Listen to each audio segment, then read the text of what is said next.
pakaian kita rapihin yang bagus-bagus, tapi batinnya kita nggak benerin nih. Gitu. Batin kita benerin, kita punya rohani kita. Gitu. Jadi kalau kita bagusin batin kita, Allah akan bagusin zahir kita. Gitu. Hilangin tuh yang namanya riya, takabur, ya, sombong, kemudian hasad, dengki, ya, sum'ah, ingin didengar orang, ya, apalagi itu penyakit hati. Banyak itu, hilangin itu semua itu. Masukin yang bagus-bagus, hiasin di dalam hati kita, batin kita yang bagus-bagus. Begitu. Nah, ketika kita bagusin, kita punya asrar kita, batin kita, itu Allah akan bagusin nanti kita punya zahir, fisik kita Allah akan bagusin. Begitu. Bahkan yang lebih dalam tasawuf itu dalam akhlak itu juga, kalau kita pakai pakaian supaya pakaian kita itu ingin dilihat sama orang, itu udah masuknya dari riya, udah hati-hati gitu. Ingin dilihat orang, ingin diperhatikan orang. Oh, gue pakai pakaian yang ini cakep nih, gitu. Jangan, biasa aja lepas karena Allah. Begitu hadirin sekalian. Ya. Itu yang kedua, pesan para wali. Orang yang bagusin dia punya lubuk hatinya, batinnya, Allah akan bagusin dia punya zahirnya. Karena fadzahiru yadullu alal batin. Zahirnya, fisiknya itu menunjuki di atas batinnya. Kalau zahirnya, fisiknya udah jelek, udah banyak ya negatifnya, maka dia punya batinnya juga sama. Gitu. Orang kan kadang-kadang melihatnya casingnya, nampaknya gitu kan, cara konkretnya gitu dia lihat, wah dia nggak bener lupakannya begini, gampang camping begitu kan ya. Dia punya lepis, punya ada sobekannya begitu. Yang nggak benar nih orang nih. Kadang-kadang kita melihatnya secara zahir begitu tuh. Tapi belum tentu barangkali itu lebih soleh dari kita. Gitu.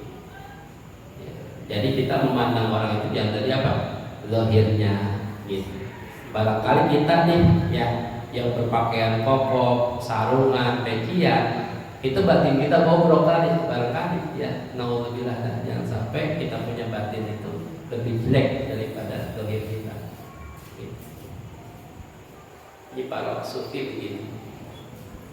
Berikutnya yang ketiga nih, waman aslaha ma bainahu wa bainallahi, ya, aslahallahu ma bainahu wa bainan nas. Ya. Yang ketiga, ini para wali ini suka berwasiat, suka ngirim surat, orang yang memperbaiki di antara dia dan di antara Allah, ya, dengan bahwa dia beramal, amalannya itu bersih, nggak ada riya, nggak ada ujub. Ujub itu merasa dia bangga sama dirinya. Gua nih, begitu kan ya. Kalau nggak ada gua, lu nggak bisa, begitu kan. Dalam hati kita ngomong begitu. Ya, nah, makanya di situ siapa orang yang memperbaiki di antara dirinya dan di antara Allah, dia bersih itu dari riya, nggak ada riya, nggak ada ujub, nggak ada sum'ah ingin didengar orang. Asallallahu ma bainahu bainan nas. Allah akan perbaiki dia dan manusia. Dia dan di antara manusia Allah akan perbaiki dia akhlaknya. Begitu. Inilah tiga yang sering diwasiatin, yang sering ditulis di antara para wali, gitu. Ya. Kita kan kadang-kadang kalau kita menulis suratnya kadang-kadang di WA tuh, ya, sebarin tentang apa namanya tulisan-tulisan yang cakep-cakep, yang baik-baik, gitu, tentang amal soleh, begitu. Ya, barangkali dibaca, ya, tentang misalnya fadilah keutamaan berjamaah. WA di share kan begitu ya, itu termasuk kebaikan itu ya. Kita menjalankan apa namanya sunnah para wali itu, kita bagusin, kita punya batin gitu ya. Kemudian juga kita bagusin diri kita juga. Kalau kita udah bagusin diri kita, Allah akan bagusin diri kita nanti dan di antara manusia, begitu. Itu artinya sekali ya. Kita punya teman, mungkin teman kita berlainan gitu ya, dia punya akhlaknya, mungkin dia punya perilakunya, kita sampaikan begitu. Itu kita termasuk menjalankan apa? Sunnah para wali, begitu hadirin sekalian. Ya, kita menyampaikan juga baik-baik gitu, jangan langsung to the point gitu ya, nanti orangnya marah gitu. Dan Jadi Nabi juga berdakwah itu kan ada metodenya, ada cara-caranya supaya orang itu tertarik gitu. Hadirin sekalian.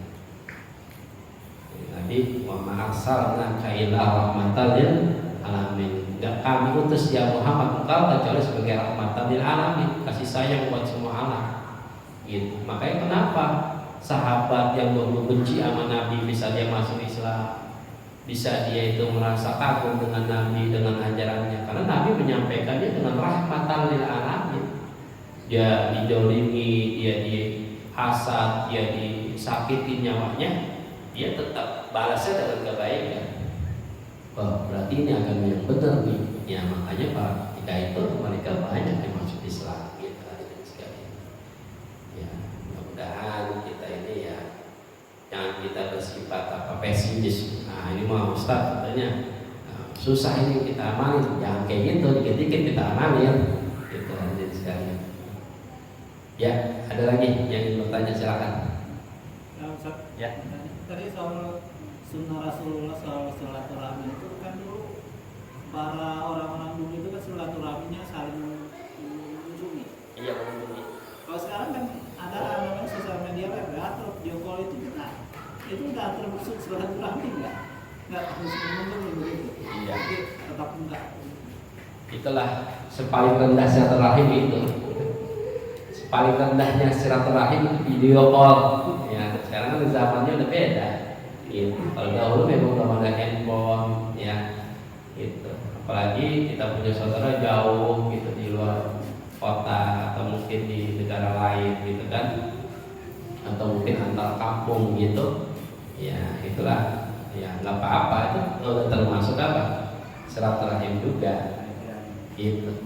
Apalagi sampai berkunjung begitu, datangin rumahnya gitu sekali ya. Jadi kita ibaratnya jangan jadi tempayan mulu di apa ya, disamperin sama gayung gitu kan ya, tapi kita jadi gayung gitu, nyamperin gitu. Jadi kita jangan jadi Ka'bah yang mau dikunjungi terus gitu, maunya didatengin terus sama orang, tapi kita berkunjung nggak mau yang kayak gitu. Karena memang fadilah itu silaturahim itu sangat besar sekali keutamaannya gitu. Tapi juga memang silaturahim itu juga harus benar-benar dijaga gitu hadirin sekalian. Paling sekarang kan orang sekarang ngadain silaturahim dengan apa? Arisan. Kita punya sepupu, ponakan gitu ya, atau mungkin ya besan gitu kan, ya kita jaga silaturahimnya, jangan sampai mencampur baur laki-laki sama perempuan, berikhtilaf bercampur baur gitu ya, tetap dijaga ya gitu. Ya laki-laki di sini, di perempuan di sini gitu. Karena kan nanti dia bisa batal wudhu, bahkan bisa nikah nanti ya, sepupu sama sepupu aja bisa nikah kan gitu ya gitu. Makanya dijaga juga gitu ketika kita buat arisan keluarga, dan jangan kita campur baur begitu aja gitu, atau salaman langsung laki-laki perempuan gitu, padahal dia bisa nikah, batal wudhu tuh. Kalau batal wudhu kan bisa nikah, itu hati-hati gitu. Nanti bukan malah silaturahim jadi panjang umur, jadi luas rezeki, bahkan bisa jadi dosa nanti gitu hadirin sekalian. Kalau sepupu sama sepupu itu bisa nikah itu jinak gimana Ustaz? Bisa aja, nggak apa-apa. Nggak apa-apa ya? Nggak apa-apa. Gitu. Ada, cuma ya kalau bisa maka dalam fikih cari yang lebih jauh, gitu. Karena kalau dekat itu kan kita kenal ya kan ya, dia juga kenal kita, begitu. Nanti ya dia punya apa namanya, pernikahannya itu nggak ada mawadahnya, rasa cintanya biasa-biasa aja gitu. Nggak maksimal. Mas Ustaz, saya bertanya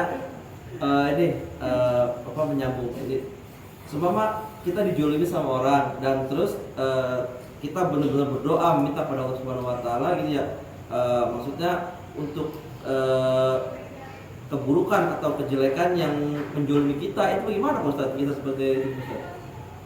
Ya kalau kita mau ikut Nabi jangan. Jangan doain orang. Iya. Kita nyobain. Iya, maksudnya gitu Ustaz. Kalau doa kan lebih baik. Iya. Kalau nyumpain itu lebih baik. Gitu. Jadi maksudnya kita mendoakannya yang jelek-jelek gitu Ustaz. Nyobain. Gimana tuh Ustaz itu? Ya, tapi bukan doain, nyumpain manusia. Kalau yang jelek itu nyumpain. Kalau yang baik itu doain namanya.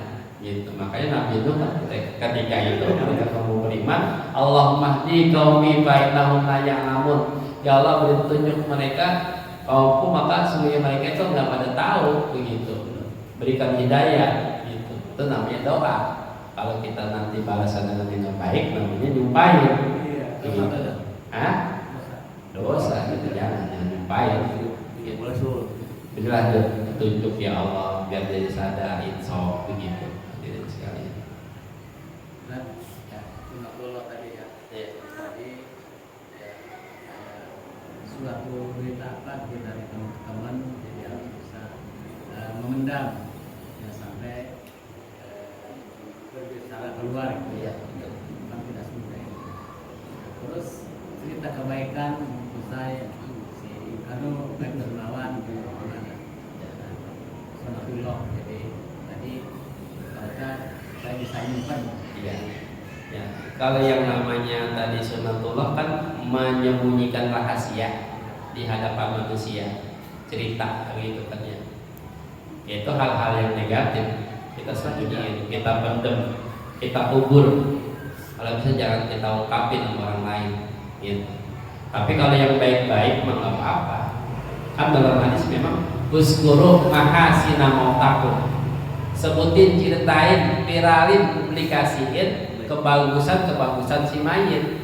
Nah itu nggak apa-apa. Kalau kebaikan mah ngomongin, ungkapin supaya orang-orang lain itu yang dengar jadi motivasi buat dia. Gitu. Tapi kalau yang negatif itu jangan kita ungkapin sama orang lain. Gitu. Ya. Bahkan kalau di tasawuf itu kalau kita misalnya berbuat baik tuh, kalau bisa mah istri kita, anak kita nggak diketahui. Kita infak, kita sedekah, gitu sekali. Atau barangkali kita punya rezeki, kita bisa bangun masjid dengan uang kita sendiri, gitu. Orang nggak tahu tuh, gitu. Itu amal yang paling bagus kayak gitu. Ikhfaun nas, menyembunyikan daripada manusia, gitu.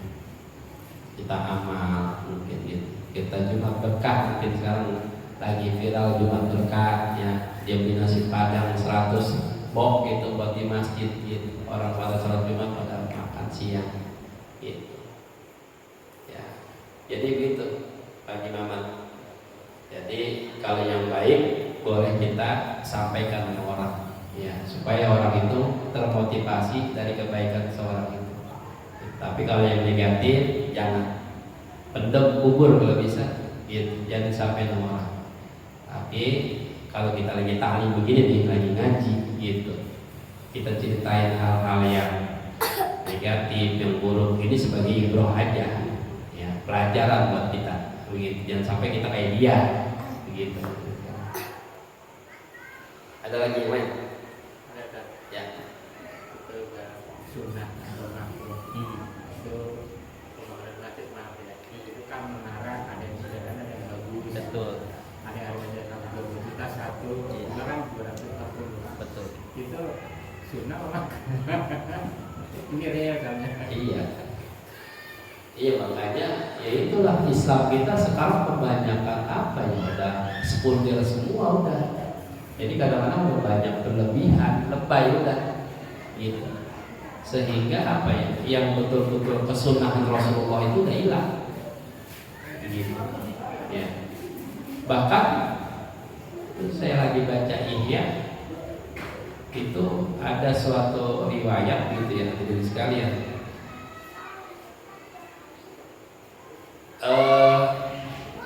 Itu bisa dianggapnya bid'ah. Jadi di masjid itu ada permadani yang sangat empuk sekali, begitu. Itu buat kita sholat, tunjuk ya. Kita anggap kan itu udah cakep banget tuh. Wah, masjidnya tereng, ya karpetnya empuk, ya paling kita sujud ini enak banget itu kan ya. Itu termasuk pada ikhalif, berlainan kepada sunnah begitu. Bahkan dahulu itu udah jangan ditanakin langsung tanahnya begitu. Sujud langsung di tanah. Dulu kan emang belum ada lampu, ya belum ada ubin kayak gini, apalagi karpet begitu ya. Itu bagi yang segitu ya, kaligrafi kayak gitu tuh ya gitu. Paling dimasuk banyak kaligrafi itu bisa udah polos saja masjid kayak musola kayak begitu. Karena kalau ada kaligrafinya itu membuat orang nggak khusus sholat. Gitu. Gimana Ustaz kalau di masjid Nabawi, Masjidil Haram kan banyak kaligrafinya bacaan Arab itu di atas tembok. Itu atas perintah raja, bukan perintah ulama begitu. Maka kalau perintah ulama sebetulnya nggak dibolehin. Gitu ya, untuk kekhusyuan kita itu termasuk namanya ya apa namanya, jadi al amwal al azimah, harta yang besar ya, yang mubazir gitu. Kalau bisa lebih kita gunakan yang lebih apalagi yang lebih signifikan, yang lebih bagus lagi gitu. Hadirin sekalian. Saya mau nanya, Ustaz. Iya. Kalau kita kan sholat ada juga yang habis assalamualaikum buang tangan, meminta tangan ke kanan kiri. Iya, iya. Itu kan kalau kata Ustaz Jamal kan katanya makruh. Iya. Iya, kan makruh namanya dibenci ya. Iya. Itu kita ngikutin imam gitu bagaimana? Iya. Jadi kalau makruh mah jangan kita ikutin gitu. Kita buang udah gitu. Jadi kalau bisa yang sunnah-sunnah begitu hadirin sekalian. Jadi mengusir ya kita sesuai dengan amaliyah Nabi aja ketika sholat ya gitu. Kata Nabi, "Shallu kama ra'aitumuni usolli." Salatlah sebagaimana kau lihat aku sholat gitu. Sekarang kita nggak ketemu Nabi, jauh kita sama Nabi. Ya kita kan punya guru bacain hadis begini cara sholatnya Nabi, dari takbiratul ihramnya, baca iftitahnya, baca fatihahnya, baca surat yang lainnya, rukuhnya, sujudnya, i'tidalnya, tahiyatnya, gitu. Duduk antara dua sujudnya, begitu. Nah itu kita ikutin hadis-hadis yang telah dijelaskan sama guru-guru kita, begitu. Jadi kalau hal-hal yang makruh ya kita tinggalin gitu. Makanya sahabat dahulu itu tadi yang saya sampaikan di awal-awal, sahabat itu nggak ngeributin tentang masalah ya halal sama yang haram makan, tapi mereka itu ngeributin tentang masalah makruh sama sunnah gitu. Gimana ini apakah sunnah apakah makruh? Kalau makruh kita tinggalin, sunnah kita jalanin. Kalau kita begitu kan istilahnya makruh ya. Iya. Kita kan imam. Kalau imam begitu bagaimana? Ya jangan nggak apa-apa, kalau itu pada imam nggak apa-apa kita. Kita nggak usah ikut begitu. Nggak usah ikut. Ya setengah aja. Iya. Iya, sama. Iya, makanya kan ketaatan itu kan ada dua ya. Kita ketika ibadah sama Allah ada yang namanya fardu, ada yang namanya sunnah. Jadi kalau fardu itu kita sebagai rasul mal, pokok harta, modal kita. Yang namanya sunnah adalah artinya keuntungan. Jadi kita kalau menjalankan yang namanya sunnah itu banyak keuntungan gitu. Jangan sampai kita menjalani yang fardu doang udah sunnah ini tak begitu ya. Sunnah kan bekerja dalam pahala, tinggalin nggak apa-apa gitu. Kita tinggalin aja sunnah, jangan kayak gitu. Nanti kita di akhirat dapatnya modal doang tuh. Gitu. Keuntungannya nggak ada. Kayak kita misalnya kita nginep ya di hotel atau di villa gitu kan. Kita maunya kan fasilitas hotelnya yang bintang 5, semuanya lengkap tuh. Ada kulkasnya, AC-nya, kamar mandi toiletnya bagus, tempat tidur yang empuk, gitu kan ya, fasilitas apa tuh? Gitu. Sama kayak kita ibadah, jangan kita kerjain fardu doang, yang sunnah kita kerjain, badiahnya, witirnya, begitu, zikirnya, gitu. Jangan kita habis sholat Allah melantas jalan. Ini. Maka di sana kan ada mantaraka al-wirda bahwa kirit. Orang yang ninggalin wirid seperti kirit. Kirit itu monyet, gitu. Cepet banget ya, gitu. Ya. Ya paling tidak ya kalau emangnya memang ada kerjaan yang menuntut dia untuk bercepat-cepat, dia zikir tuh sambil di jalan, begitu. Dia baca tasbih, subhanallah, tahmid, alhamdulillah, takbir, Allahu akbar, begitu. Kalau emang pagi dia suruh buru-buru, karena memang ada absennya jam 7 udah harus konten gitu, dia zikir kan di jalan. Bari naik motor, bari dia naik mobil, dia zikir dalam hati, gitu.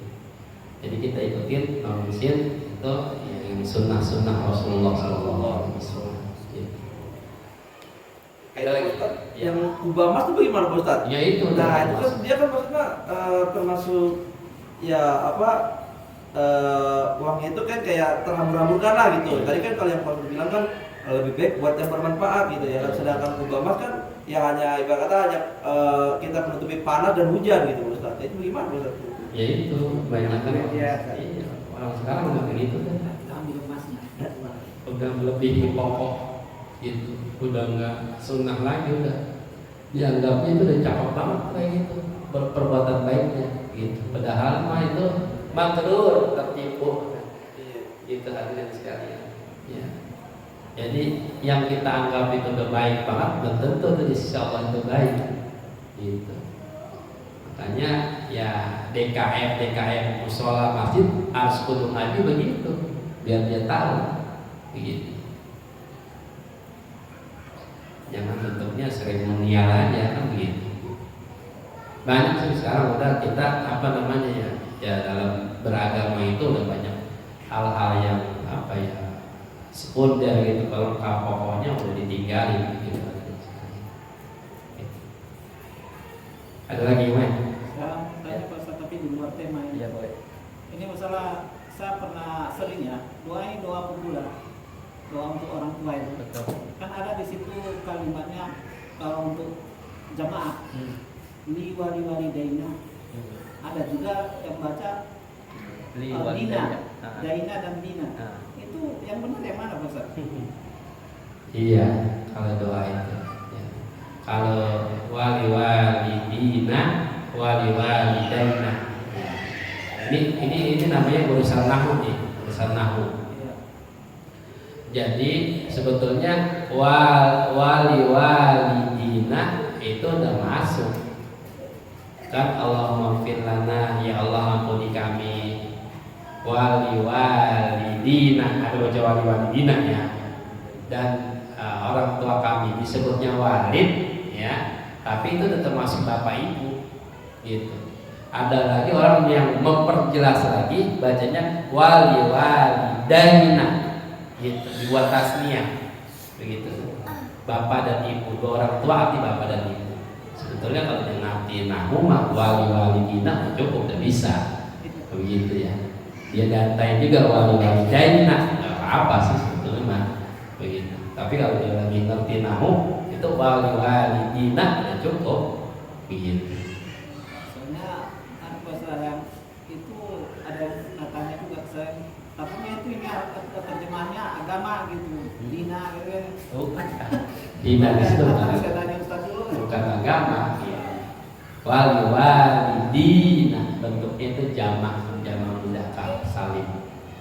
Gitu. Jadi disebutnya walid, ya, walid itu kan orang tua, itu masuk bapak ibu gitu. Gitu sekalian.